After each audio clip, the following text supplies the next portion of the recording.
Les causes de desheretament són habituals, però per primera vegada a les Illes el maltractament emocional i afectiu ha provocat una sentència favorable al testador. En el cas que ens ocupa, una filla no rebrà de sa mare la part legítima de l'herència, aquella porció que la llei reserva per un descendent perquè no es va ocupar ni preocupar de sa mare quan era viva.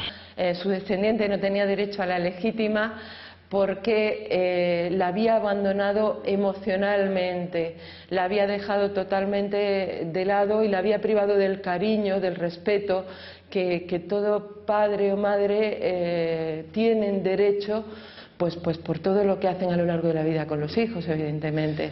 Els darrers anys hi ha hagut certs avenços en relació a les causes de desheretament, tot i la inflexibilitat de la norma recollida al Codi Civil. Els tribunals tenen cada vegada més en compte la realitat social del nostre temps a l'hora de decidir. Y se están teniendo en cuenta incluso también pues todas las innovaciones que en otros sectores legislativos están teniendo lugar, por ejemplo, en la legislación en materia de violencia de género. Aquest cas demostra que treure la legítima a un hereu sí que és possible, tot i ser un procés llarg. És important informar-se bé i que hi hagi proves d'abandonament emocional. Por supuesto, és necessari el testament, això és imprescindible, però també l'abogat ja li podrà aconsellar que també guardi documentacions, papers, faci altres actes, faci altres moviments perquè s'acrediti des del que ell està patint amb aquest abandon emocional. El procés d'aquest cas va començar fa uns 5 anys. La recent sentència és provisional i té cabuda un recurs.